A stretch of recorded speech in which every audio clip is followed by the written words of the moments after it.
سیدی یا رسول اللہ وسلم علیکہ یا سیدی یا حبیب اللہ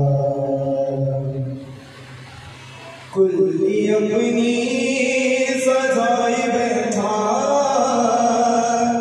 آس مدنی دلائی بیٹھا کلی اپنی سجائی بیٹھا آس مدنی دلائی بیٹھا آس مدنی دلائی بیٹھا ہے انگلا تو خالی پلے پر تیری نعمت پیسانو جلے ہے انگلا تو خالی پلے پر تیری نعمت پیسانو جلے کر کے سونیا میں ذکر تیرا کر کے سونیا میں ذکر تیرا بات اپنی بنائی بیٹھا کر کے سونیا میں ذکر تیرا کر کے سونیا میں ذکر تیرا بات اپنی بنائی بیٹھا بات اپنی بنائی بیٹھا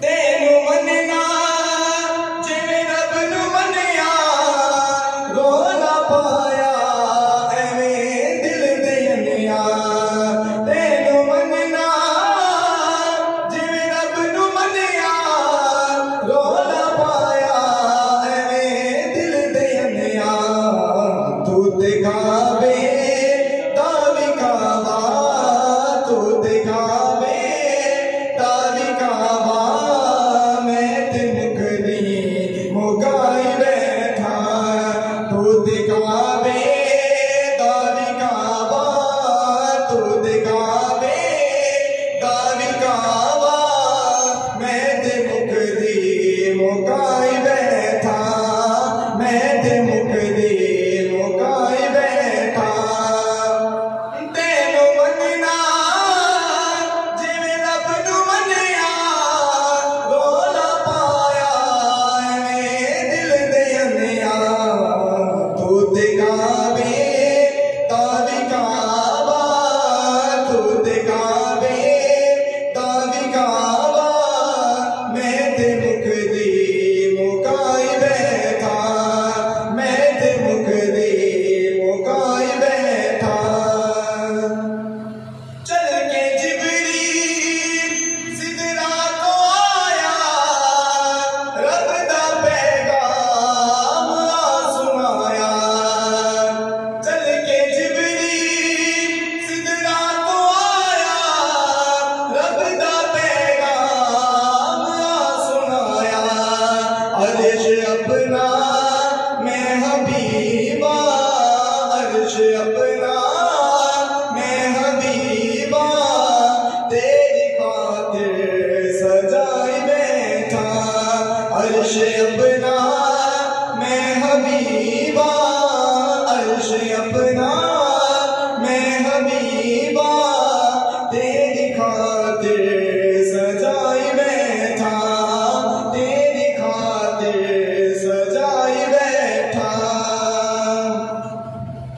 پوچھنا آگے منکر نکیرے ایہو عرضا قد سی ظہیرے پوچھنا آگے منکر نکیرے ایہو عرضا قد سی ظہیرے لکھیاں نعتاں تے پڑھیاں نعتاں لکھیاں نعتاں تے پڑھیاں نعتاں کر کے ہو کمائی بیٹھا سنیاں نعتاں تے پڑھیاں نعتاں سنیاں نعتاں تے پڑھیاں نعتاں کر کے ہو کمائی بیٹھا کلی اپنی سجائی بیٹھا کلی اپنی سجائی بیٹھا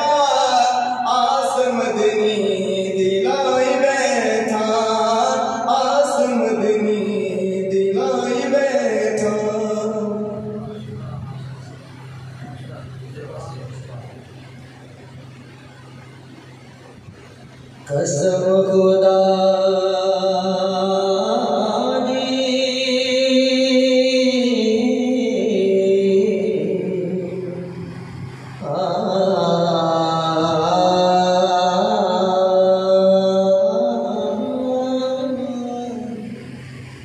قسم خدا دی اس دن تو میں رج گئیاں قسم خدا دی اس دن تو میں رج گئیاں جس دن تو سرکار دے نامے لگ گئیاں جس دن تو سرکار دے نامے لگ گئیاں قسم خدا دی اس دن تو میں رج گئیاں قسم خدا دی اس دن تو میں رج گئیاں جس دن تو سرکار دے نامے لگ گئیاں جس دن تو سرکار دے نامے لگ گئیاں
جس دن تو سرکار دے نامے لگ گئیاں جس دن تو سرکار دے نامے لگ گئیاں جس دن تو سرکار دے نامے لگ گئیاں قسم خدا دی اس دن تو میں رج گئیاں جس دن تو سرکار دے نامے لگ گئیاں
گیا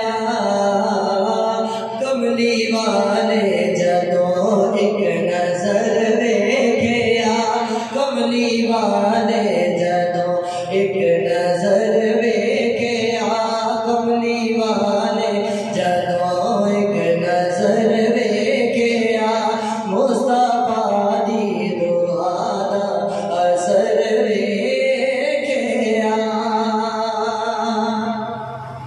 انبیاء تو بعد جیڑا افضل ہویا انبیاء تو بعد جیڑا افضل ہویا پوری امت جو بکر ویکھیا پوری امت جو بکر ویکھیا پوری امت جو بکر ویکھیا مصطفیٰ دی دعا دا اثر ویکھیا سر نوا کے کھلوتا عمر ویکھیا او دے رتبے دی خاور کرے ریس کیڑا او دے رتبے دی خاور کرے ریس کیڑا جی دی انگلی تے نچدا کمر ویکھیا جی دی انگلی تے نچدا کمر ویکھیا جی دی انگلی نہ ٹوٹدا کمر ویکھیا مصطفیٰ دی دعا دا اثر ویکھیا سر نوا کے کھلوتا عمر ویکھیا سر نوا کے کھلوتا عمر ویکھیا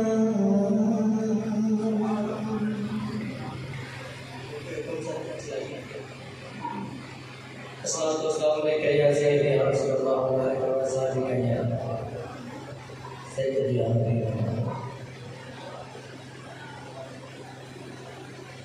واہ کیا جود و کرم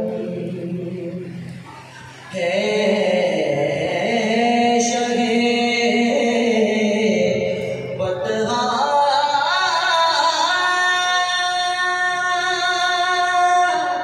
تیرا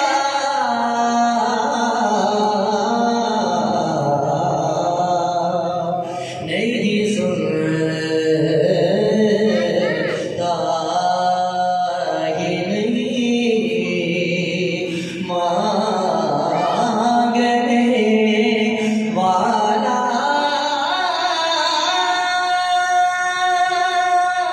تیرا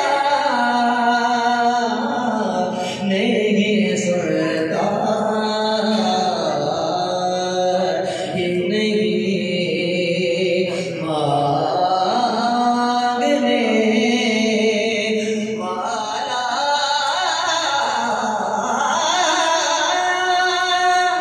تیرا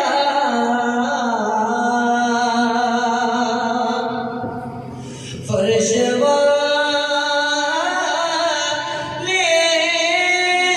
تیری شوکت کا اولو کیا جانے فرش والے تیری شوکت کا اولو کیا جانے حسن عرش پہ اڑتا ہے پھریرا تیرا حسن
یعنی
صدیق جس نو کے ہے او یار مصطفیٰ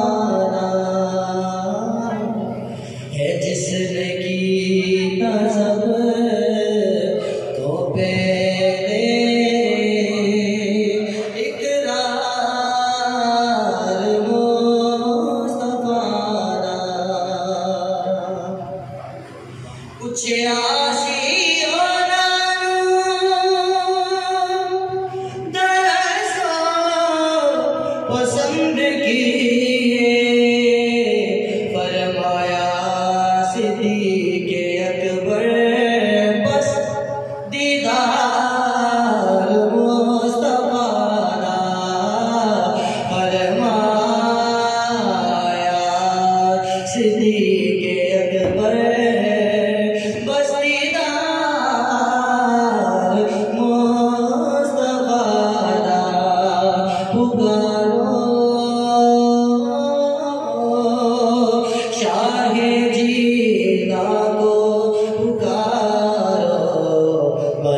جائے گی قسمت اے بے سہاروں پکارو. سائیں کا شیخ میں پیش کر دیا کہ نام لو غوث کا صدقے دل سے، نام لو غوث کا صدقے دل سے، دھل جائیں گے گناہ، دھل جائیں گے گناہ. اے گناہگاروں دھل جائیں گے گناہ. اے گناہگاروں پکارو.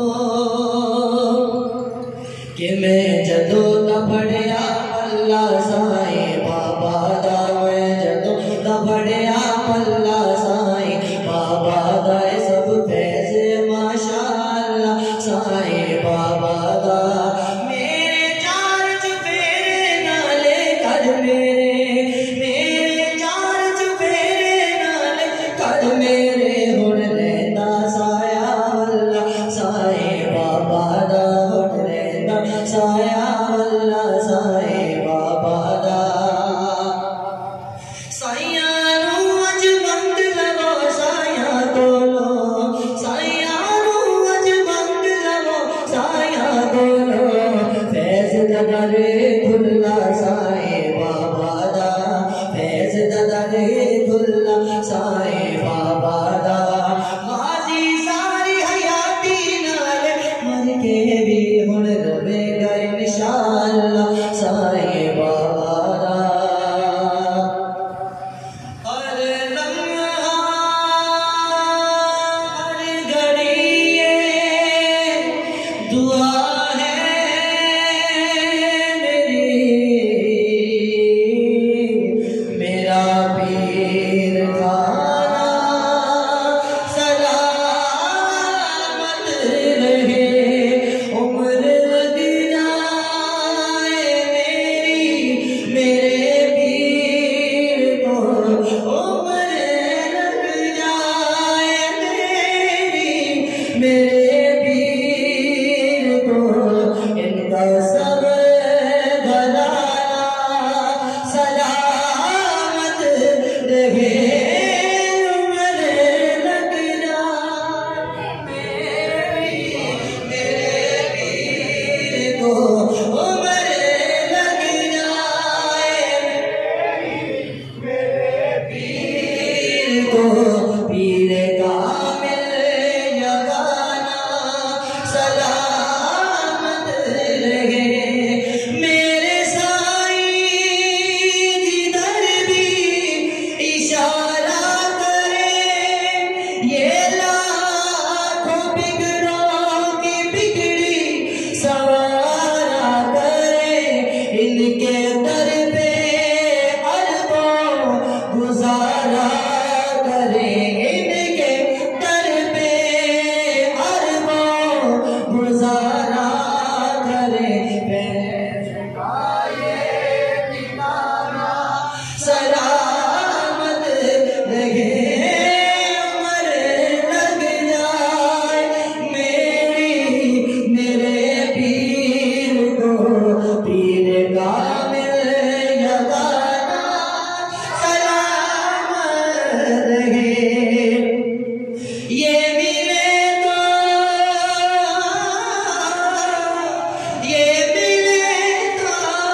ہمیں ملے مصطفیٰ، جو ملے مصطفیٰ کو گیا مل خدا. یہ سب ناصر ان کی ایک نظر سے ملا، سب ناصر ان کی ایک نظر سے ملا.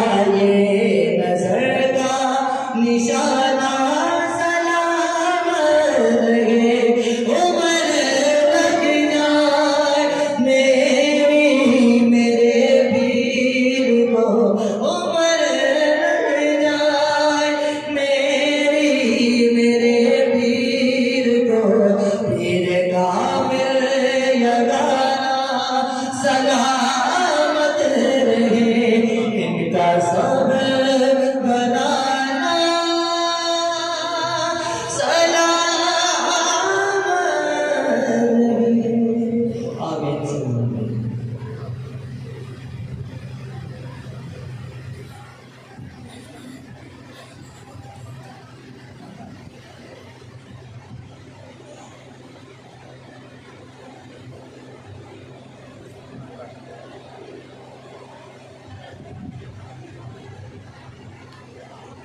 أما بعد فأعوذ بالله من الشيطان الرجيم بسم الله الرحمن الرحيم إن الله وملائكته يصلون على النبي يا أيها الذين آمنوا صلوا عليه وسلموا تسليما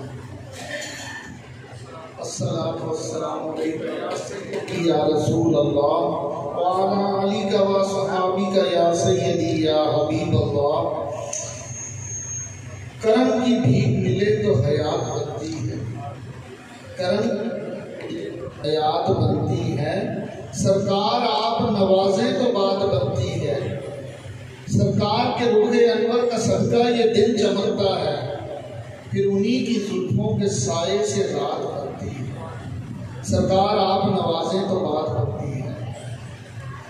وہ اذن ثنا کا تو لفظ ملتے ہیں، وہ اذن ثنا کا تو لفظ ملتے ہیں، پھر ساتھ ان کی مرضی ہو تو نعت بنتی ہے. جسے وسیلہ بنایا تمام نبیوں نے، جسے وسیلہ بنایا تمام نبیوں نے، انہیں وسیلہ بناؤ تو بات بنتی ہے، سرکار آپ نوازیں تو بات بنتی ہے. حضرات، اللہ تعالیٰ کی طرف سے ہمارے پیارے نبی امین صلی اللہ علیہ وسلم پر بے حد بے انتہا درود و سلام. اتنا جتنا ان کا علم ہے، ہر لمحے اتنا جتنی ان کی بادشاہی ہے، اتنا بارگاہ رسالت مآب صلی اللہ علیہ وسلم میں اور روح سرکار دو عالم صلی اللہ علیہ وسلم پر اور ان کی آل اولاد اہل بیت پر اور ان کے اصحاب پر اور ان کے چاہنے والوں پر بے انتہا رحمتیں ہیں، ان سے محبت کرنے والوں پہ بے انتہا رحمتیں اور کرم نوازیں. حضرات، پچھلی نشست میں بات چل رہی تھی شفاعت مصطفیٰ صلی اللہ علیہ وسلم. یہ اسی سلسلے کی دوسری نشست ہے. پہلی نشست میں ہم نے بات کی تھی شفاعت مصطفیٰ صلی اللہ علیہ وسلم کی، جس میں زیادہ بات ہوئی تھی شفاعت کبریٰ کی. اس نشست میں ہم شفاعت کبریٰ کو مختصراً بیان کرتے ہوئے شفاعت صغریٰ کی طرف چلیں گے. حضرات، حضور نبی حضرات، دین کے دو جزو ہیں، دین کے دو جزو ہیں، ایک عقیدہ اور دوسرا اعمال. حضرات، عقیدہ یہ ہے کہ جب آپ ایمان کے ساتھ کلمہ پڑھتے ہیں لا الہ الا اللہ محمد رسول اللہ، جب آپ پڑھتے ہیں ایمان کے ساتھ تو یہ عقیدہ ہے صدق دل سے. اور جب آپ نماز روزہ ایمان لانے کے بعد جب نماز روزہ حج زکوٰۃ عبادات کرتے ہیں وہ آپ کے اعمال ہیں. عقیدہ پہلے ہے، صدق دل سے کلمہ پڑھنا اور اس پہ ایمان لانا یہ پہلے ہے، اعمال بعد میں. عقیدہ بنیاد ہے اور اعمال اس پہ کھڑی عمارت ہے. اگر بنیاد ہی ٹھیک نہیں، اگر بنیاد ہی ٹھیک نہیں تو آپ کے اعمال کی عمارت اس پہ کیسے کھڑی رہ سکتی ہے؟ بنیاد اگر گھر کی صحیح نہ بنے تو کیا عمارت اس پہ کھڑی ہوگی؟ نہیں ہو سکتی، گر جائے گی. تو حضرات، آپ کا جو عقیدہ ہے اگر وہ صحیح نہیں ہے، صاف ستھرا نہیں ہے تو آپ کا ایمان ہی مکمل نہیں ہوتا. آپ کے اعمال پھر کیسے قبول ہوں گے اگر عقیدہ میں درستگی نہیں ہے؟ تو عقیدے کی درستگی بہت ضروری ہے. اگر عقیدہ درست نہیں تو آپ کی بخشش ہرگز ہرگز نہیں ہو سکتی، اگرچہ آپ کے اعمال کتنے ہی اچھے اور اعلیٰ کیوں نہ۔ نبی کریم صلی اللہ علیہ وسلم نے فرمایا کہ بعد میں میری آنے والی امت میں ایسے ایسے لوگ ہوں گے کہ اعمال تو بہت ہوں گے اور لیکن ان کا کلمہ ان کے حلق سے نیچے نہیں اترے گا۔ وہ لا الہ الا اللہ محمد رسول اللہ صلی اللہ علیہ وسلم پڑھیں گے لیکن ان کے حلق سے نیچے نہیں اترے گا، اور اسی وجہ سے ان کے اعمال بھی قبول نہیں ہوں گے۔ اللہ معاف فرمایا کہ جس نے صدق دل سے ایمان کے ساتھ کلمہ پڑھا، صدق دل سے، وہ ضرور جنت میں داخل ہوگا۔ حضرات، آج جس شفاعت مصطفیٰ کی اس دوسری نشست میں اس اہم نقطے کو آپ سب کے سامنے پیش کر رہا ہوں کہ نبی کے شفاعت کے حقدار اصل میں کون لوگ ہیں، کن کو شفاعت مصطفیٰ صلی اللہ علیہ وسلم حاصل ہوگی۔ حضرات، جس نے صدق دل سے، شفاعت صرف اس کو عطا ہوگی، شفاعت صرف شفاعت مصطفیٰ صلی اللہ علیہ وسلم صرف اس کو ملے گی جس نے صدق دل سے ایمان کے ساتھ کلمہ پڑھا ہوگا۔ اس وجہ سے ہم مختصر اختصار کے ساتھ ان عقائد کو، کلمہ طیبہ کو اور اس کے ساتھ متعلق عقائد کو تھوڑا سا دیکھنا شروع کرتے ہیں کہ وہ کیا عقائد ہیں، کہ صحابہ کرام کا کیا عقیدہ تھا، کیا عقیدہ رکھتے تھے وہ آپ صلی اللہ علیہ وسلم کے ساتھ، جس کی وجہ سے ان کے ایمان اتنے اچھے اور اعلیٰ تھے۔ حضرات، اگر عقیدہ درست ہو جائے تو ایمان بھی اچھا اور اعلیٰ ہو جاتا ہے، اگر عقیدہ درست نہ ہو تو ایمان کمزور سے کمزور اور حتیٰ کہ انسان گمراہی میں جا پڑتا ہے۔ حضرات، یہاں پر ہم ایک بات جو سمجھنے کی ضرورت ہے کہ روزانہ ہم نماز پڑھتے ہیں، ہر نماز کی ہر رکعت میں ہم الحمد شریف پڑھتے ہیں، ہم اللہ تعالیٰ سے یہ دعا کرتے ہیں ہر رکعت کے اندر، اہدنا الصراط المستقیم صراط الذین انعمت علیہم، اے میرے رب مجھے رستہ سیدھا دکھا، مجھے سیدھا رستہ دکھا، رستہ ان لوگوں کا جن پر تو نے انعام کیا۔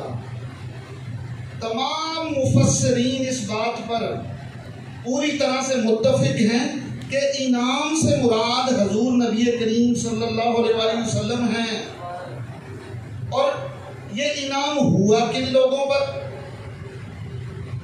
یہ اصحابہ کرام پر۔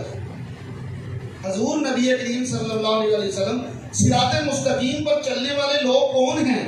صحابہ کرام، جنتی۔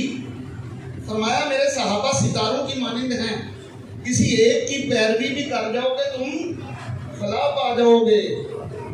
اب انعام یافتہ لوگ، انعام حضور نبی کریم صلی اللہ علیہ وسلم اور انعام یافتہ لوگ صحابہ کرام۔ صحابہ کرام، اب یہ دیکھیں کہ صحابہ کرام کا کیا عقیدہ تھا اس بارے میں۔ حضرات، لا الہ الا اللہ محمد رسول اللہ صلی اللہ علیہ وسلم کو جب ہم پڑھتے ہیں تو کلمے کا جب ہم پہلا حصہ پڑھتے ہیں لا الہ الا اللہ، تو ہم دل سے اللہ تعالیٰ کی تمام بنیادی صفات کا اقرار کر رہے ہوتے ہیں کہ وہ اللہ تعالیٰ ایک ہے، اس کا کوئی شریک نہیں، اس کا نہ کوئی ماں باپ ہے نہ کوئی ماں، ان کی نہ کوئی اولاد ہے اور ان کا کوئی ہمسر نہیں۔ جب ہم پڑھ رہے ہوتے ہیں تو اللہ تعالیٰ کی تمام بنیادی صفات، توحید کی بنیادی نکات سب ہمارے ذہن میں ہوتے ہیں۔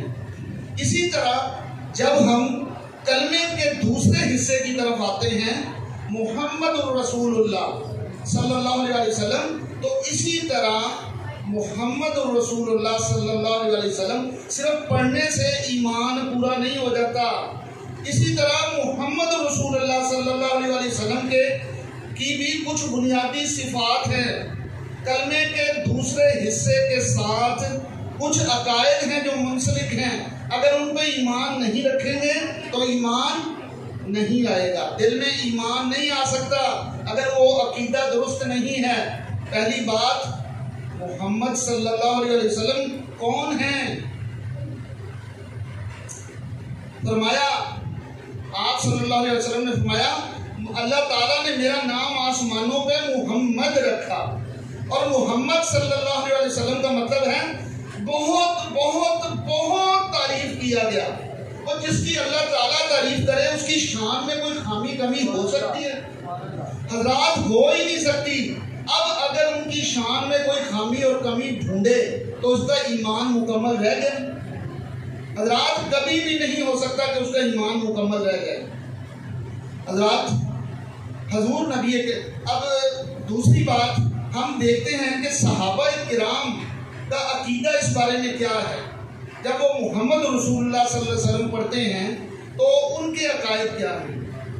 اب حضور نبی کریم صلی اللہ علیہ وسلم سے ایک صحابی سوال کر رہے ہیں کہ یا رسول اللہ، حضرت جابر رضی اللہ تعالیٰ عنہ نے سوال کیا، یا رسول اللہ صلی اللہ علیہ وسلم، اللہ تعالیٰ نے سب سے پہلے کیا چیز تخلیق فرمائی؟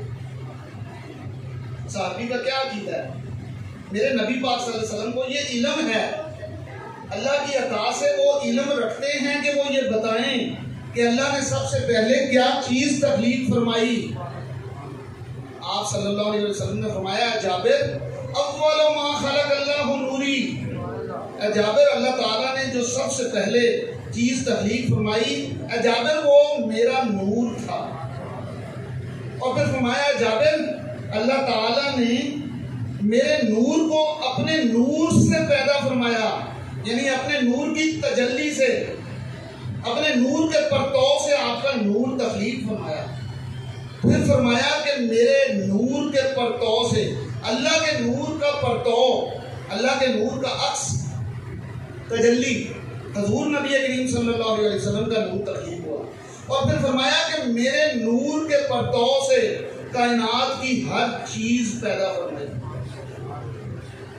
حضرات جب ہر چیز بنی ہی نور مصطفیٰ صلی اللہ علیہ وسلم سے ہے اور ان کی موجودگی میں بنی ہے، تو پھر حضور نبی کریم صلی اللہ علیہ وسلم سے کیا چیز پوشیدہ رہ گئی؟ کون سی چیز ان کے علم سے باہر رہ گئی؟ حضرات اب یہاں پہ قرآن پاک، اب جب آپ صلی اللہ علیہ وسلم کو دنیا میں، آپ کو بشری کیفیت کے ساتھ دنیا میں بھیجا گیا، تو اللہ تعالیٰ قرآن پاک میں یہ حدیث شریف ہے، قرآن پاک کیا فرما رہا ہے؟ سورہ مائدہ آیت 15، قد جاءکم من اللہ نور و کتاب مبین۔ قد، اللہ تعالیٰ جب یہ قد کا لفظ یوز ہوتا ہے، اس کا مطلب ہے بہت زیادہ تحقیق شدہ بات، مستند حق تعالیٰ کی طرف سے تحقیق۔ فرمایا تحقیق آیا اللہ کی طرف سے تمہاری طرف نور اور روشن کتاب، یعنی اللہ تعالیٰ کی طرف سے اے مومنوں تمہاری طرف آیا ایک نور اور روشن کتاب، یعنی نور سے مراد تمام مفسرین محدثین متفق ہیں اس بات پر کہ اس آیت میں نور سے مراد حضور نبی کریم صلی اللہ علیہ وسلم اور آپ کی کتاب مبین یعنی قرآن پاک جو آپ کے سینہ اطہر پہ بعد میں اترا۔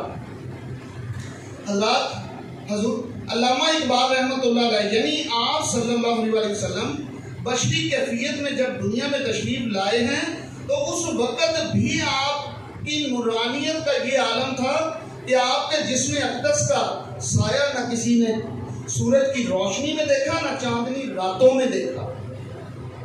چلیں یہ اگر کہہ لیں کہ دن کے وقت سورج کے اوپر بادل، آپ صلی اللہ علیہ وسلم کے اوپر بادل سایہ کرتے تھے، مان لیتے ہیں کرتے تھے، تو پھر اگر ایسی بات تھی تو چاندنی راتوں میں بھی آپ صلی اللہ علیہ وسلم کا جسم اقدس کا سایہ کسی نے دیکھا ہی نہیں۔ چلو دن کو مانا سورج نے بادلوں نے سایہ کیا سورج کے سامنے، تو پھر چاندنی راتوں میں بھی پھر تو آپ کا صلی اللہ علیہ وسلم کا جسم اقدس اس وقت تو اس کے سایہ تو بننا چاہیے تھا.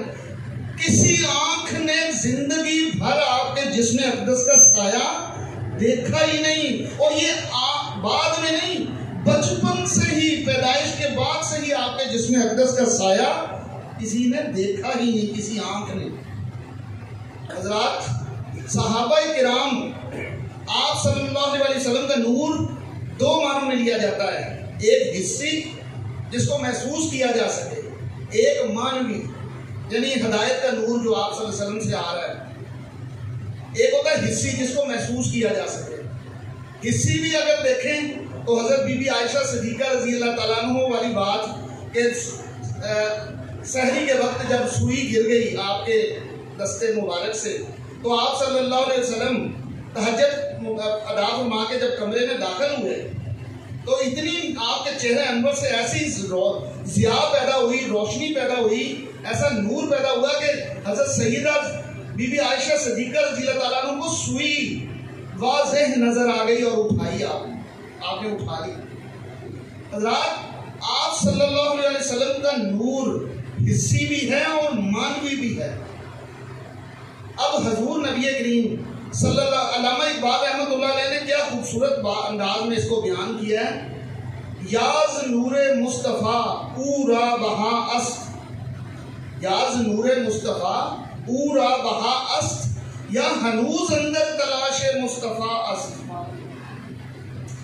کائنات میں جو چیز بھی بنی ہے، علامہ صاحب کا عقیدہ بھی دیکھ لیں. علامہ صاحب فرما رہے ہیں کہ کائنات میں جو چیز بھی بنی ہے نور مصطفیٰ علیہ السلام سے بنی ہے، اور جو ابھی نہیں بنی وہ تلاش میں ہے کہ نور مصطفیٰ مجھے مل جائے اور میں بھی بن جاؤں، پوری طرح تخلیق پا جاؤں. حضرات، یہ صحابہ کرام کا عقیدہ اور یہ اولیاء کرام کا عقیدہ اللہ والوں کا. حضرات، حضور نبی کریم صلی اللہ علیہ وسلم سے ایک صحابی سوال کرتے ہیں، یا رسول اللہ، یہ ترمذی شریف کی حدیث ہے، فرمایا یا رسول اللہ صلی اللہ علیہ وسلم، اللہ تعالیٰ نے آپ کو کب سے پتا ہے کہ آپ نبی ہیں؟ آپ کو کب سے پتا ہے کہ آپ نبی ہیں؟ فرمایا کنت نبیوں آدم بین الماء والطین، ابھی آدم علیہ السلام مٹی اور گارے میں ڈھونڈے جا رہے تھے، میں خدا کے ہاں نبی ہو چکا تھا. آدم علیہ السلام ابھی مٹی اور گارے میں ڈھونڈے جا رہے تھے اور میں خدا کے ہاں نبی، نبوت کے درجے میں فائز ہو چکا تھا. پھر فرمایا کہ یا رسول اللہ، پھر فرمایا کہ ابھی اس پر پھر فرمایا کہ ابھی آدم علیہ السلام کی جسم میں روح بھی داخل نہیں فرمائی گئی تھی. کنت نبیوں آدم بین الروح والجسد، فرمایا کہ میں خاتم النبیین بھی ہو چکا تھا، نبوت کے درجے میں بھی فائز ہو گئے.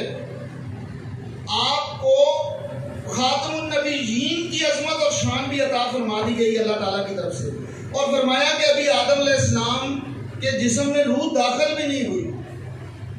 یعنی آپ کو نور کی شکل میں اللہ تعالیٰ کے ہاں نبوت بھی عطا ہو گئی اور خاتم النبیین کا درجہ بھی عطا فرما دیا گیا. اب حضور نبی کریم صلی اللہ علیہ وسلم کو آپ صلی اللہ علیہ وسلم صحابی کو بتا رہے ہیں، فرما رہے ہیں میں اس وقت نبی ہو چکا تھا.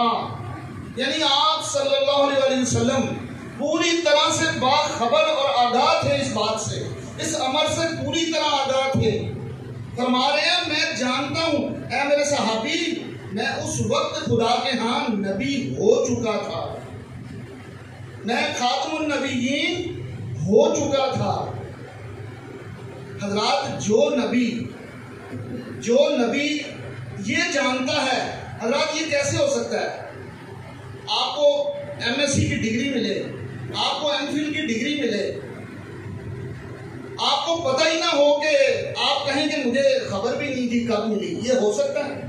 کیا آپ صلی اللہ علیہ وسلم کو جب نبوت عطا ہوئی، خاتم النبیین کے درجے پر فائز فرمایا گیا، یہ ہو سکتا ہے کہ آپ صلی اللہ علیہ وسلم کو خبر ہی نہیں تھی؟ کیوں جی؟ اس کا مطلب پوری طرح با علم اور آگاہ تھے، باخبر تھے آپ صلی اللہ علیہ وسلم۔ اسی لیے صحابی کو فرما رہے ہیں میں اس وقت اللہ کے ہاں یہ درجات پا چکا تھا۔ حضرات، حضور نبی کریم صلی اللہ علیہ وسلم کے امتی ہونے کا شرف، اس سے بڑا کیا شرف ہے ہمارے لیے کہ ہم آپ صلی اللہ علیہ وسلم کے امتی ہیں، ایسی ہستی کے امتی ہیں جو سردار الانبیاء ہیں، خاتم الانبیاء ہیں۔ حضرات، حضور نبی کریم صلی اللہ علیہ وسلم فرما رہے ہیں کہ اگر ہم اس بات کو اس طرح لیں کہ عیسیٰ علیہ السلام، حضور نبی کریم صلی اللہ علیہ وسلم اگر کہ علم کی بات تو کیا بات، ہم حضرت عیسیٰ علیہ السلام کی طرف دیکھتے ہیں سورہ مریم میں، عیسیٰ علیہ السلام جو نبی کریم صلی اللہ علیہ وسلم کے امتی ہوں گے، آپ صلی اللہ علیہ وسلم کے امتی ہونے کا شرف حاصل ہے حضرت عیسیٰ علیہ السلام کو۔ 8 پیر کا بچہ ہے، لوگوں کو کہہ رہا ہے لوگوں میری ماں پہ الزام نہ لگاؤ، میری ماں پاک دامن ہے، اے لوگوں میں اللہ کا نبی ہوں، مجھ پہ کتاب اترے گی، اے لوگوں مٹی کا پرندہ لے کر آؤ، میں پھونک مار کے اڑا دوں گا، اے لوگوں میں مادرزاد اندھے کو ٹھیک کر دوں گا، میں کوڑی کو ٹھیک کر دوں گا، میں اللہ کے حکم سے مردے کو زندہ کر دوں گا، اور اے لوگوں تم جو گھروں میں چھپا کے آئے ہو میں وہ بھی جانتا ہوں، اے لوگوں تم جو گھروں میں جمع کر کے رکھتے ہو میں وہ بھی جانتا ہوں۔ حضرات، عیسیٰ علیہ السلام 8 پیر کا بچہ پنگوڑے سے یہ بات کر رہا ہے، اور یہ گمان کرنا کہ سردار الانبیاء کو 40 سال کی عمر تک یہ پتہ ہی نہیں تھا کہ میں نبی، مجھے نبوت ملنے والی ہے۔ حضرات، یہ عقیدہ گمراہی ہے، ہلاکت ہے، آخرت میں بربادی ہے۔ یہ گمان کرنا کہ سردار الانبیاء کو یہ بات پتہ ہی نہیں کہ 40 سال تک تو انہیں پتہ ہی نہیں تھا کہ مجھے نبوت ملنے والی ہے۔ حضرات، حضور نبی کریم صلی اللہ علیہ وسلم فرماتے ہیں کہ فرمایا کہ میں وہ، اے میرے صحابہ، بخاری شریف کی حدیث ہے، فرمایا میں وہ دیکھتا ہوں جو تم نہیں دیکھ سکتے، میں وہ دیکھتا ہوں جو تم نہیں دیکھ سکتے، اور میں وہ سنتا ہوں جو تم نہیں سن سکتے۔ حضرات، یہ وہ عقائد ہیں بنیادی جو آپ صلی اللہ علیہ وسلم صحابہ کرام کے سامنے بیان فرما رہے ہیں۔ اب صحابی کا عقیدہ دیکھیں حضرات، ہمیں روشنی ملے گی ان انعام یافتہ صحابہ کرام کے عقیدے کو ماننے سے۔ جو صحابہ کا عقیدہ ہے، اگر ہم اس عقیدے پہ چلیں گے تو ہم بھی انعام یافتہ ہو جائیں گے، ہم پہ بھی انعام ہوگا، ہم پہ بھی سرکار دو عالم صلی اللہ علیہ وسلم کی نگاہ رحمت ہو جائے گی، رحمت للعالمین کی نظر ہم پہ بھی اسی طرح ہو جائے گی، ورنہ ہم رحمت للعالمین کی نگاہ سے ہم دور ہو جائیں گے اگر ہم اس عقیدے کو نہیں اپناتے۔ جبکہ ایک حدیث آخر میں بیان کر کے آگے چلتا ہوں تیسری بات کی طرف۔ حضرت عبد الرحمن بن عائش رضی اللہ تعالیٰ عنہ فرماتے ہیں کہ حضور نبی کریم صلی اللہ علیہ وسلم نے فرمایا معراج شریف کی رات میں نے اپنے رب کو احسن طریقے، احسن صورت میں دیکھا۔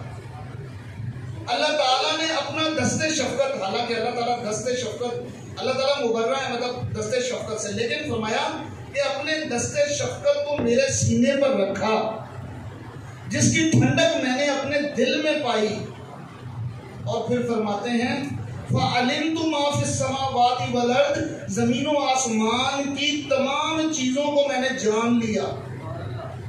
اس دست شفقت کی ٹھنڈک سے کیا ہوا کہ میں نے زمین اور آسمانوں کی ہر چیز کو جان لیا۔ اللہ، تیسری صفت، تیسرا عقیدہ جو حضور، جو محمد الرسول اللہ صلی اللہ علیہ وسلم کے ساتھ بہت زیادہ منسلک ہے۔ حضرات، اب دوسری چیز جو میں آپ کو، یہ آپ کے سامنے جو تیسری بات رکھنے جا رہا ہوں، حضور نبی کریم صلی اللہ علیہ وسلم شاہد ہیں. شاہد کا کیا مطلب ہوتا ہے؟ عدالت میں جب شاہد کا لفظ کیوں یوز کیا جاتا ہے؟ موقع پہ موجود شاہد، جس نے دیکھا بھی جس نے سنا بھی. شاہد کہتے ہیں موقع پہ موجود گواہ کو. اللہ تعالیٰ نے حضور نبی کریم صلی اللہ علیہ وسلم کو یہ عظمت اور شان عطا فرمائی کہ آپ صلی اللہ علیہ وسلم اپنے تمام امتیوں کے اعمال کی کیفیت کو، ان کے کلمہ پڑھنے کے صدقے دل سے کلمہ پڑھنے کی ان کے اخلاص کو جانتے ہیں، ان کے اعمال کو جانتے ہیں، ان کی نیتوں کو جانتے ہیں، اور یہ بھی جانتے ہیں کہ اس کی ترقی میں، روحانی طور پہ اس کی ترقی میں کیا رکاوٹ ہے اللہ تعالیٰ کے قرب میں، کیا چیز اس کو جانے سے روک رہی ہے. حتیٰ کہ آپ صلی اللہ علیہ وسلم نے فرمایا، آپ صلی اللہ علیہ وسلم اپنے امتیوں کے اعمال کی تعداد کو بھی جانتے ہیں، اپنے امتیوں کے اعمال، ان کے اخلاص اور ان کے نفاق کو بھی جانتے ہیں. کیسے؟ اگر یہ بات نہ ہو تو قیامت کے دن آپ صلی اللہ علیہ وسلم کیسے ہماری گواہی دیں؟ آپ کو پتہ ہے کہ جب آپ کلمہ پڑھتے ہیں لا الہ الا اللہ محمد رسول اللہ، آپ کو پتہ ہے کہ فرشتوں نے تو صرف لکھا، اللہ تعالیٰ نے تو گواہی نہیں دینی قیامت والے دن. اللہ کی بارگاہ میں تو حاضر ہونا ہے، پھر آپ کے گواہ کون ہیں؟ فرشتوں نے تو لکھ لیا. اب اخلاص اور خلوص کا پتہ کیسے چلے گا؟ حضرات، حضور نبی کریم صلی اللہ علیہ وسلم قیامت والے دن آپ کے صدقے دل سے پڑے ہوئے کلمے کی گواہی دیں گے کہ یا اللہ یہ میرا سچا امتی ہے، اس نے اخلاص کے ساتھ، محبت کے ساتھ، سچے عقیدے کے ساتھ میرا کلمہ پڑھا. کیسے؟ اس کو قرآن پاک سے پھر اس کا جواب آنا چاہیے نا، قرآن پاک سے بھی تو اس کا جواب آنا چاہیے. سورہ بقرہ میں آیت نمبر 143 وَكَذَلِكَ جَعَلْنَاكُمْ أُمَّةً وَسَطًا لِتَكُونُوا شُهَدَاءَ عَلَى النَّاسِ وَيَكُونَ الرَّسُولُ عَلَيْكُمْ شَهِيدًا. اور بات تو یوں ہی ہے، اللہ تعالیٰ فرما رہے ہیں کہ میں نے اس امت کو ایک مرکزی امت، سب سے خاص فضیلت والی امت بنایا، اور یہ امت قیامت والے دن باقی امتوں کی گواہی دے گی.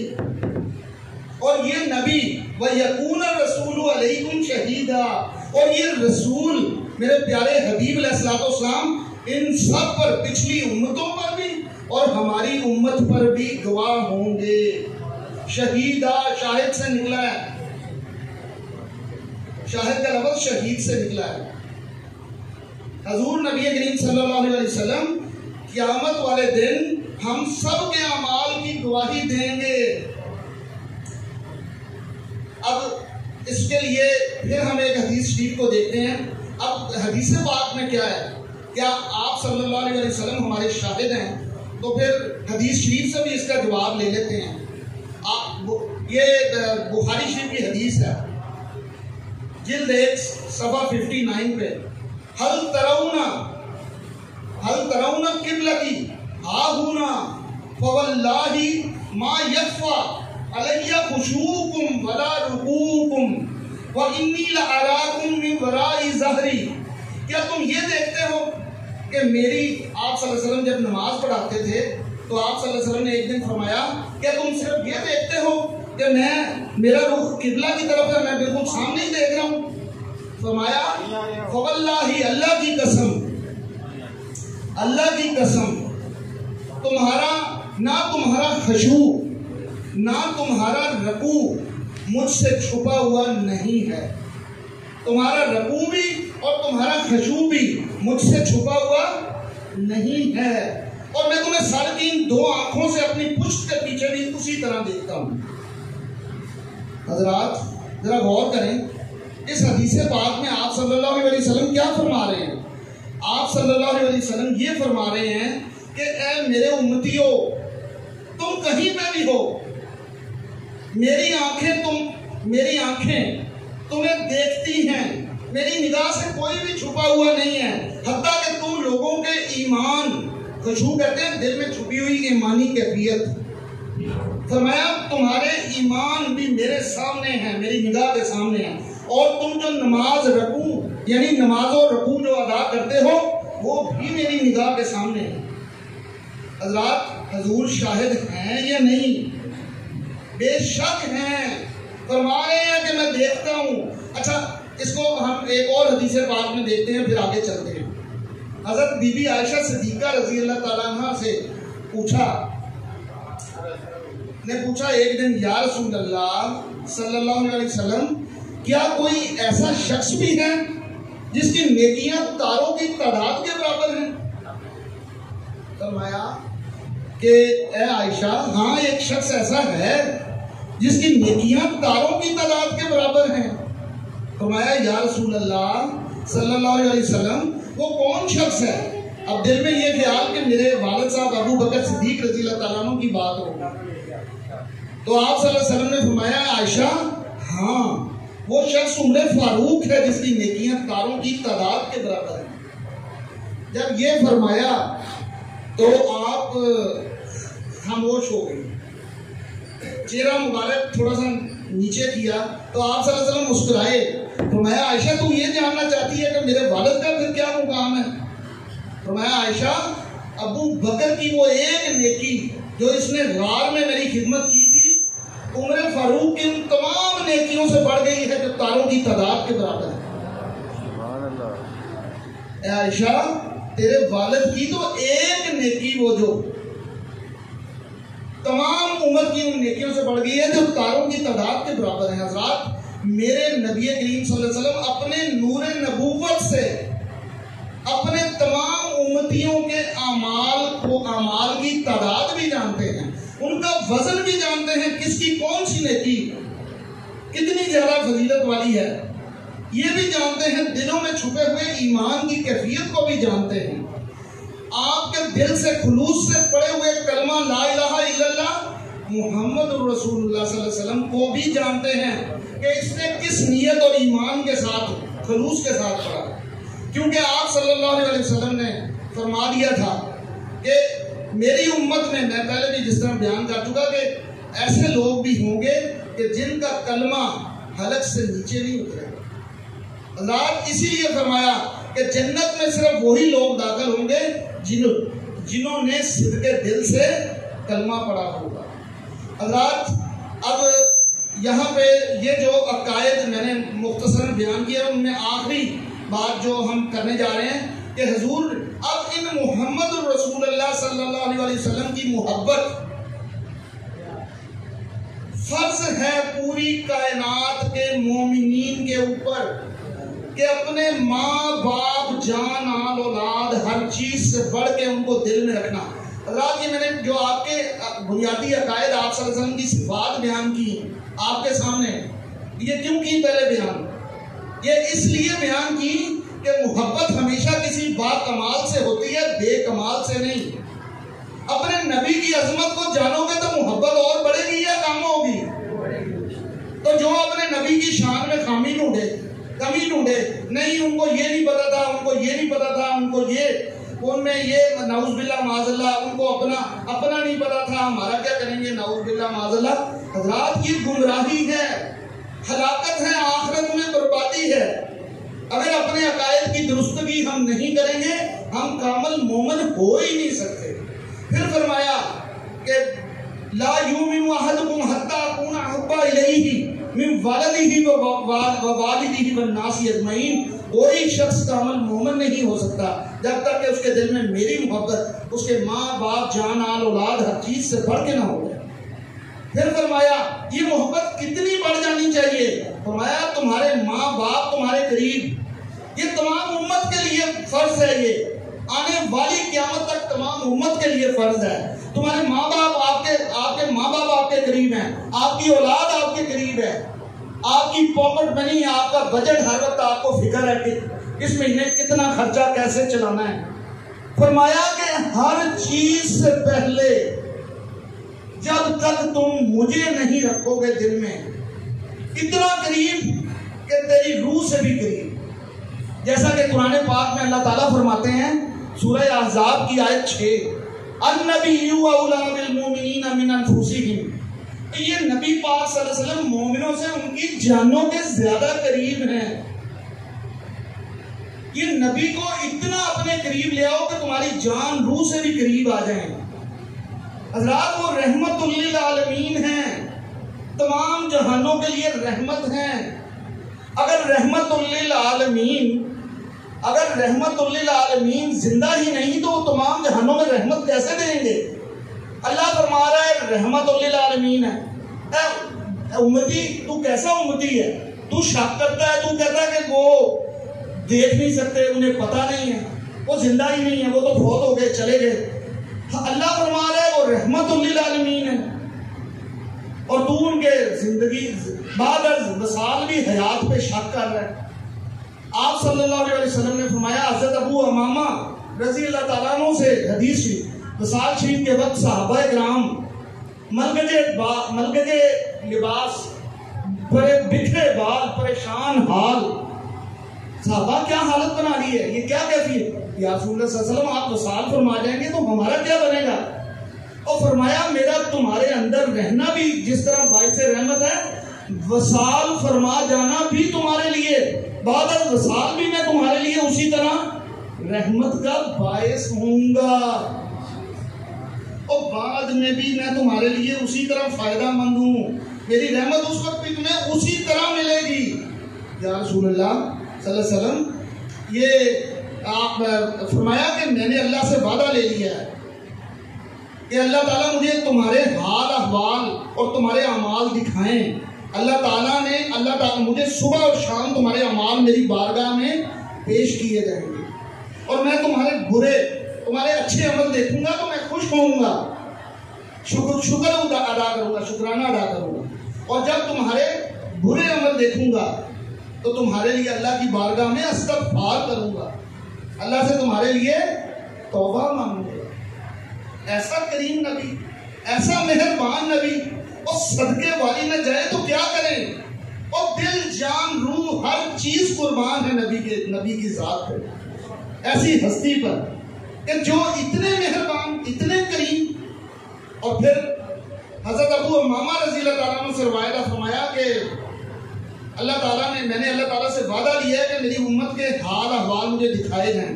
فرمایا اللہ تعالیٰ نے مجھ سے وعدہ کیا ہے کہ میرے وصال کے بعد ساری دنیا کو اٹھا کر میرے روضہ رسول کے اندر رکھ دیں گے.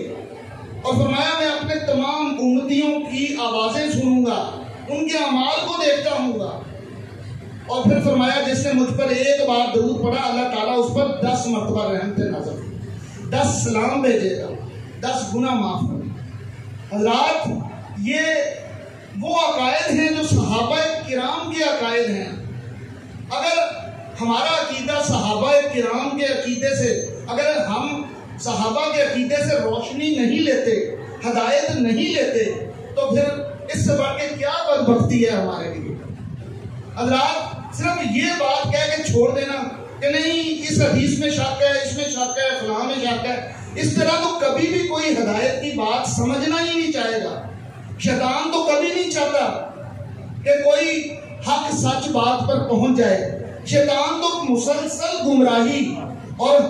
گمراہی پھیلانے میں لگا ہوا ہے. ہر طرف ہر بات، سچوں کی باتوں کو بھی وہ آپ کے سامنے شک میں، آپ کو سچوں کی بات سننے پر بھی آپ کو شک میں مبتلا کر دے گا. کہے گا یہ پتہ نہیں اس نے کہاں سے بات کر دی، کیا ہے، یہ ہے، وہ ہے. حضرات جو سچ اور حق ہے وہ سچ اور حق ہے. حضرات اللہ تعالیٰ جب کسی کا کرم کرنے کو فرمانے پہ آتا ہے، جب کسی پہ مہربانی فرمانے پہ آتا ہے تو اللہ تعالیٰ اس کو دین کی سمجھ اور فہم عطا فرماتا ہے. حضرات اللہ تعالیٰ ہم سب کو دین کی سمجھ اور فہم عطا فرمائے. حضرات یہ وہ عقائد ہیں جو میں نے آپ کے سامنے پیش کیے جو صحابہ کرام کے عقائد ہیں. اللہ ہمیں صحابہ کرام کے عقائد سے روشنی اور ہدایت لینے کی توفیق عطا فرمائے. اور یہی وجہ ہے کہ فرمایا کہ لوگوں کے ایمان ایک جیسے نہیں ہیں. جس کے دل میں میری محبت جتنی زیادہ ہوگی اس کا ایمان اتنا ہی اچھا اور اعلیٰ ہوگا. حضرات یہ ہے ساری بات. اور آخر میں جو یہ سب کچھ میری آپ کے سامنے یہ بنیادی عقائد جو ایمان آپ کے ایمان کو بناتے ہیں، یہ جو عقائد میں نے آپ کے سامنے بیان کیے ہیں، یہ سارے بیان کرنے کا مقصد کیا تھا؟ مقصد یہ تھا کہ ان سارے عقائد کو دل میں رکھتے ہوئے جب آپ کلمہ پڑھتے ہیں لا الہ الا اللہ محمد رسول اللہ، تب آپ کا ایمان مکمل ہو جاتا ہے. اور پھر اس کے بعد یہ عقیدہ رکھنا کہ اب میرے نبی کریم صلی اللہ علیہ وسلم کی شفاعت مجھے چاہیے، مجھے شفاعت ملے گی تو میں جنت میں جاؤں گا، کیونکہ قیامت والے دن کوئی اپنے اعمال کی بنیاد پر جنت میں نہیں جا سکے گا، ہرگز نہیں جا سکے گا. اگر کوئی جس طرح فی زمانہ یہ بد عقیدگی ہر طرف پھیلی ہوئی ہے کہ اعمال سے جنت ملے گی، حضرات باخدا اللہ تعالیٰ معاف فرمائے، میں صرف اتنا کہتا ہوں کہ حضور نبی کریم صلی اللہ علیہ وسلم نے فرمایا لوگ جنت میں اعمال کی بنیاد پر نہیں بلکہ اللہ کے رحمت اور فضل سے اور میری شفاعت سے جنت میں جائیں گے. حضرات پچھلی نشست میں بھی یہی بات ہوئی تھی کہ اعمال جنت میں جا کر آپ کو فائدہ دیں گے. جب آپ جنت میں داخل ہو جائیں گے تو پھر یہ اعمال آپ کو اور اس کی بنیاد پر آپ کی جنت میں درجات بندی ہوگی. اچھا اب بات چلتے ہیں تھوڑا سا مختصراً کہ شفاعت کبریٰ اور صغریٰ میں کیا فرق ہے. حضرات شفاعت کبریٰ کی بات پچھلی دفعہ ہو چکی کہ حضور نبی کریم صلی اللہ علیہ وسلم جب تمام امتیں تمام انبیاء کے پاس جائیں گی، ہر نبی پانچوں اولو العزم پیغمبر حضرت آدم علیہ السلام، حضرت نوح علیہ السلام، حضرت ابراہیم علیہ السلام، حضرت موسیٰ علیہ السلام، حضرت عیسیٰ علیہ السلام، ہر نبی کہے گا نفسی نفسی، آج تو مجھے اپنی جان کی فکر ہے، اذهبوا الی غیری، جاؤ آگے جاؤ آگے جاؤ، کسی اور کی طرف آگے جاؤ. تو یہ بھی تو کہہ سکتے تھے اذهبوا الی اللہ، اللہ کی طرف جاؤ، اللہ سے مدد مانگو. اور اس دن تو انبیاء کرام کی اپنی جرت نہیں ہوگی اللہ کے ساتھ بات کرنے کی، اللہ تعالیٰ سے کوئی اللہ تعالیٰ کے غضب سے کانپ رہے ہوں.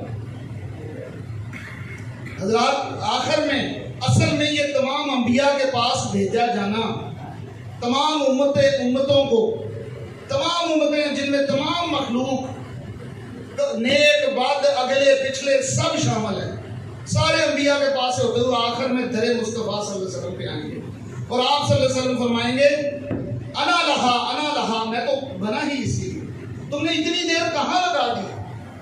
حضرات قیامت کا دن اسی لیے اتنا زیادہ لمبا ہے، اور اس دن آپ صلی اللہ علیہ وسلم قیامت کی ہولناکی ہوگی، وہ آفات قیامت کی پوری طرح سے ظاہر ہوگی، اور آپ صلی اللہ علیہ وسلم اسی اسنا میں جب امتیں آپ کے در پہ آئیں گی، جبریل علیہ السلام براق لے کر حاضر ہو جائیں گے، آپ اپنی قبائل شفاعت پہنیں گے اور آسمانوں پر اونچائی کی طرف پرواز کر جائیں گے، اور اس مقام پر جا پہنچیں گے جو مقام محمود ہے، جس کے بارے میں اللہ تعالیٰ نے قرآن پاک میں فرمایا عسیٰ ان یبعثک ربک مقاما محمودا، اور اس دن ہم آپ کو مقام محمود پر فائز فرمائیں گے. قریب ہے وہ دن، قریب ہے کہ جب آپ کو مقام محمود پر فائز فرمایا جائے.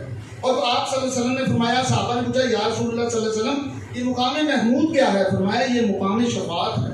آپ صلی اللہ علیہ وسلم وہاں پر ایک لمبا سجدہ فرمائیں گے 7 دن کی طوالت کے برابر، اور اللہ تعالیٰ کا جلال جمال میں بدل جائے گا، اور اس کے بعد اللہ تعالیٰ فرمائیں گے اے میرے حبیب، اے میرے پیارے حبیب، سر مبارک اٹھائیے، آپ کہیے سنا، آپ فرمائیں سنا جائے گا، آپ مانگیں عطا کیا جائے گا، آپ شفاعت کیجئے قبول کی جائے گی. حضرات اس کے بعد آپ صلی اللہ علیہ وسلم اللہ تعالیٰ کی بارگاہ میں حاضر ہوں گے، اور اسی دوران عرش جو ہے 8 فرشتے جو حاملین عرش ہے وہ عرش کو اٹھا کے زمین کی طرف جائیں گے. آپ اللہ تعالیٰ کی بارگاہ میں عرض کریں گے یا اللہ، مخلوق قیامت کے ہولناک سامان ہولناک یا اللہ ہولناک مناظر ہے، یا اللہ مخلوق کا جلدی جلدی حساب کر لیا جائے. تو اس دن قیامت کا ہولناک مناظر اللہ تعالیٰ فرمائیں گے اے میرے حبیب آپ زمین کی طرف واپس تشریف لے جائیں. اور فرمایا اور عرش حاملین عرش کو فرمائیں گے عرش کو اٹھا کے نیچے زمین کی طرف لے چلو. اور پھر اللہ تعالیٰ عرش پر جلوہ افروز ہوں گے اور حضور انبیاء کرام کے منبر سونے کے ایک طرف لگا دیے جائیں گے، اور آپ صلی اللہ علیہ وسلم کا منبر شریف اللہ تعالیٰ کے عرش کے دائیں جانب رکھ دیا جائے گا. اور کیا ہی خوبصورت منظر ہوگا. ادھر جلوہ باری تعالیٰ، ادھر صورت محمد صلی اللہ.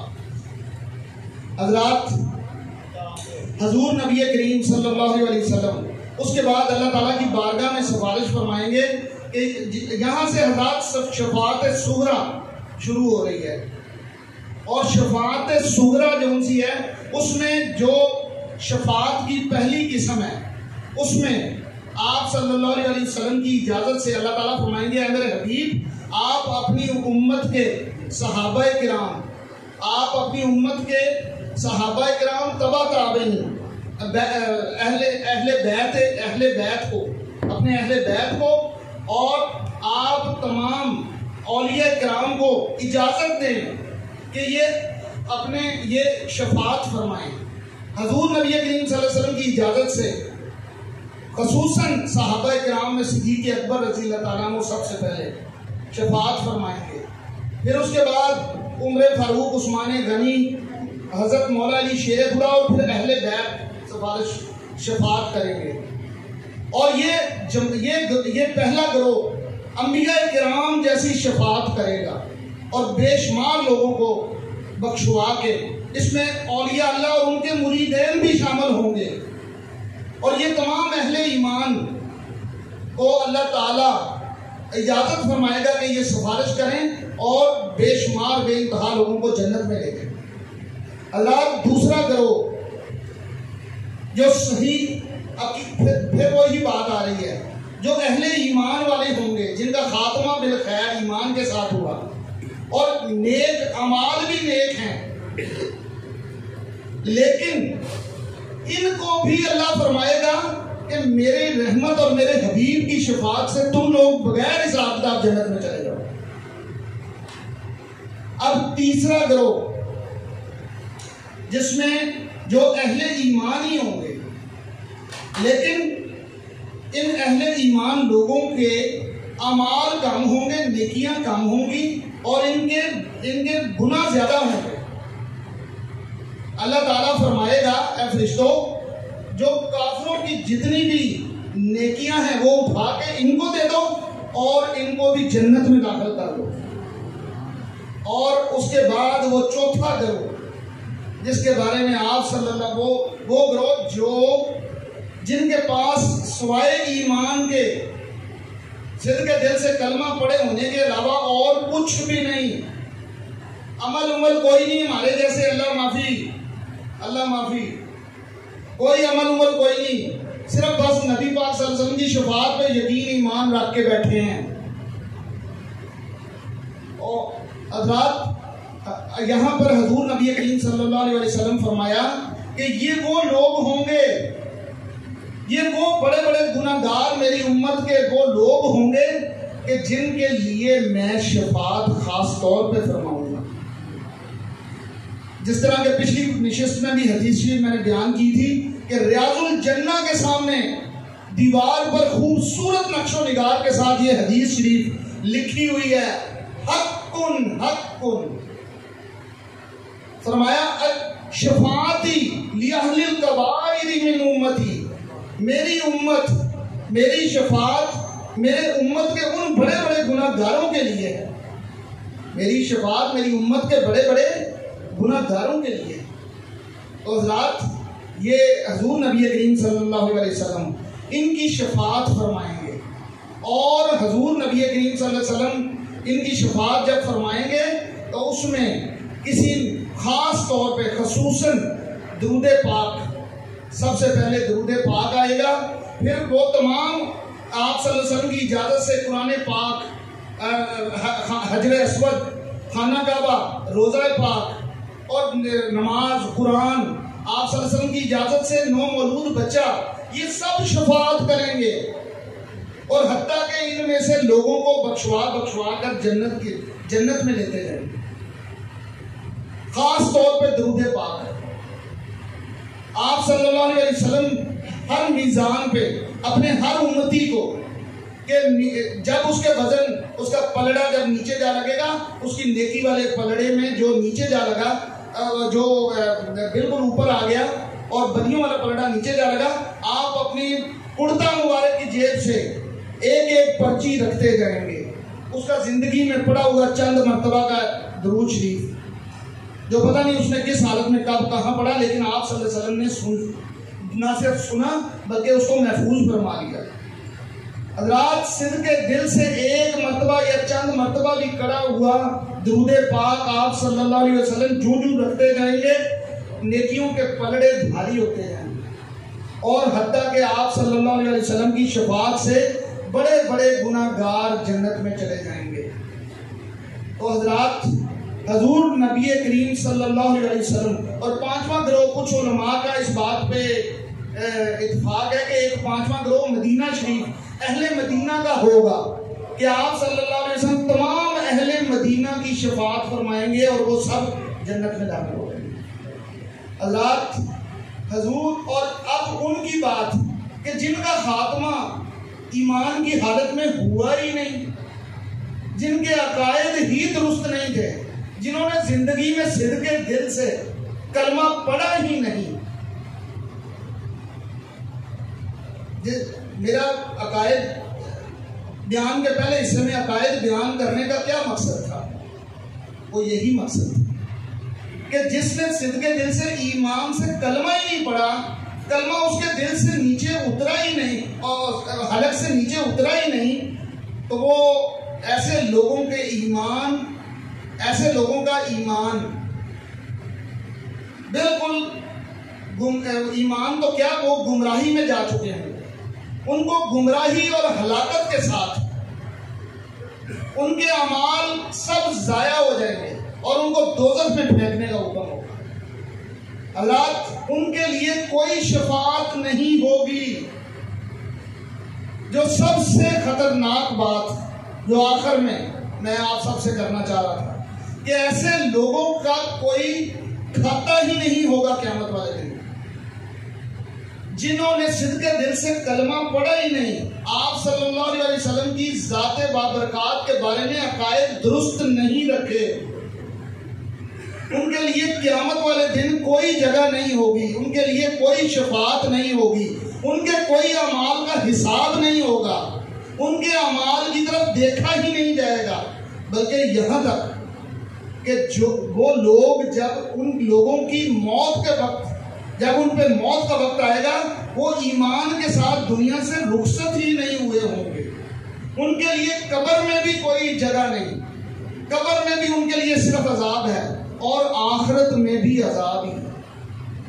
حضرات، کھل کے کوئی بھی بیان نہیں کرتا ایسی باتیں، لیکن بہت دکھ کے ساتھ یہ کہنا پڑ رہا ہے کہ اللہ تعالیٰ ہمیں بچائے بد عقیدگی سے، اللہ تعالیٰ ہمیں اپنے نبی پاک صلی اللہ علیہ وسلم کے بارے میں اچھے سے اچھا عقیدہ رکھنے کی توفیق عطا فرمائے۔ حضرات، یہ عقیدہ ہی تو ہے جو قبر میں بھی آپ سے پوچھا جائے گا، موت کے وقت بھی آپ کے کام آئے گا، اور قبر میں سوال آپ کو پتہ ہے ایک ہی ہے۔ قیامت والے قبر میں جب آپ جائیں گے ایک ہی سوال ہے، ماں ربو کا ماں دینوں کا، تو جواب دے بھی دیں گے تو کوئی اس کا آپ کو کوئی اس کا پروفٹ نہیں ملے گا، اس کا آپ کو فائدہ۔ اصل سوال آپ صلی اللہ علیہ وسلم نے فرمایا، میرے صحابہ خیال کرنا، مسند احمد، کہ قیامت والے دن قبر میں تم سے سب سے اہم ترین سوال میرے بارے میں کیا جائے گا۔ ما کنت تقول فی حق ھذا الرجل، اس ہستی کے بارے میں دنیا میں کیا کہا کرتے تھے؟ کوئی نماز، کوئی روزہ، کوئی حج، کوئی عبادت، کوئی عمل کا سوال نہیں، قبر میں صرف ایک ہی سوال ہے، اس ہستی کے بارے میں دنیا میں کیا کہا کرتے تھے. اب جس نے نور آپ کی نورانیت کو تسلیم ہی نہیں کیا اس کی تو قبر اندھیرا انتہائی اندھیرا اور گھٹا ٹوپ وہاں پہ ہوگا. اسے نظر ہی نہیں آئے گا ہائے ہائے اندھا مجھے نظر ہی نہیں آیا. اب جس نے آپ کی نورانیت کو تسلیم کیا اس کی قبر اسی نور سے روشن ہو گئی. حضرات یہ علیحدہ ٹاپک ہے, اس پہ ہم پھر بعد میں چلیں گے. بات مختصراً یہ کہ شفاعت کے بغیر کسی کی بخشش نہیں ہوگی. قیامت والے دن اعمال میں کمی, اعمال بھی انہیں کے تلیں گے. اعمال کا حساب تھوڑا بہت جو ہونا ہے ہلکا پھلکا وہ بھی صرف ان کا ہونا ہے جو آپ صلی اللہ علیہ وسلم کے بارے میں درست عقیدہ رکھتے تھے اور شفاعت پر یقین اور ایمان رکھتے تھے. تو آخر میں وما علینا الا البلاغ المبین. تو یہاں پہ میں ایک چھوٹی سی بات کرنا چاہوں گا. پچھلی ایک دو نشستوں میں کوئی چند ایک پیر بھائی بیٹھے ہوئے تھے, تو میں نے ایک بات, بڑا بھائی ہوں آپ سب کا, تو بڑا بھائی چھوٹے بھائی کو سمجھا ہی دیتا ہے نا کوئی بات. میں نے اصلاح کے پوائنٹ آف ویو سے ایک پیر بھائی کو ایک بات کہہ دی کہ مرشد کی ذات میں فنائیت حاصل کرنے کی کوشش کرنی چاہیے. اپنی میں کو, اپنی ذات کو مٹا دینا چاہیے. اگر اپنی میں کو لے کے ہم پھریں گے تو ہم کبھی بھی اس طرح تو پیر فقیر خلیفے مطلب خلفاء ہر جگہ پھر رہے ہیں, لیکن مقام وہی پاتا ہے جو اپنی ذات کو فنا کر دے, مٹا دے. اب میری یہ بات ان پیر بھائی کو لگی بہت بری. انہوں نے چرچا کیا اس کا ہر طرف. خدا کی ذات بہتر جانتی ہے. میں اس وقت اللہ اور حضور پاک صلی اللہ علیہ وسلم کی روبرو ہوں بارگاہ میں.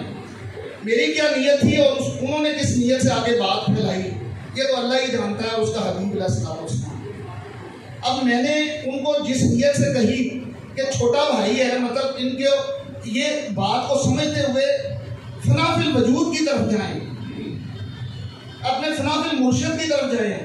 وہ بات غلط الٹ سمجھ کے اس بات کا غلط پرچار ہو گیا, اس وجہ سے کچھ بدگمانیاں پیدا ہو گئی. تو میں اس محفل میں سب کے سامنے اپنے اس پیر بھائی سے معذرت کرتا ہوں. میرا کام لوگوں کو جوڑنا ہے, ان کو ایک دوسرے سے توڑنا نہیں ہے. میں اپنے مرشد پاک کے مشن کے لیے یہاں آتا ہوں اور میرا مقصد صرف یہ ہے کہ مرشد کریم اور نبی پاک صلی اللہ علیہ وسلم کی ان کے لیے آنا اور ان کے لیے بات کرنا. میری نہ کوئی گروپ بازی ہے, نہ میں نے کبھی زندگی میں سوچا ہے ایسا خدا کی قسم, اور نہ میرا مقصد کوئی گروپ بازی کرنا ہے. لیکن مجھے بڑا دکھ ہوا جب مجھے ایک دو دوست احباب کی طرف سے پتہ چلا, تو میں نے کہا میں ساروں کے سامنے محفل میں معذرت کرتا ہوں اس پیر بھائی سے جس کو اتنی بری لگی میری بات. آئندہ سے مجھے یہ سمجھ آ گئی ہے میں آگے سے کسی کو کوئی بات نہیں سمجھاؤں گا, کوئی کسی کو کوئی بات نہیں کرتا یہاں, سوائے بس بیان کروں گا مرشد کا دیا ہوا جو حکم ہے اس کو پورا کروں گا اور یہاں سے رک سکوں گا. تو میری طرف سے میرا مقصد اصلاح کا تھا, لیکن بات کو کس انداز میں کس رخ میں لے لیا گیا اب یہ اللہ ہی بہتر جانتا ہے اور اس کے حبیب علیہ السلام بہتر جانتے ہیں, دلوں کا حال وہی جانتے ہیں. تو میرا مقصد صرف جوڑنا ہے, آپس میں علیحدہ نہیں کرنا, گروپ بازی نہیں کرنی. میرا کوئی گروپ نہیں ہے, میرا گروپ میرا مرشد ہی ہے بس, اور میرا کوئی گروپ نہیں. تو اس لیے حضرات اگر کسی کو میری بات سے کوئی تکلیف پہنچی ہے, رنج پہنچا ہے, تو میں معذرت کرتا ہوں, میں معذرت خواہ ہوں سب کے سامنے. وما علینا لے حضرات. یا نبی سلام علیکہ یا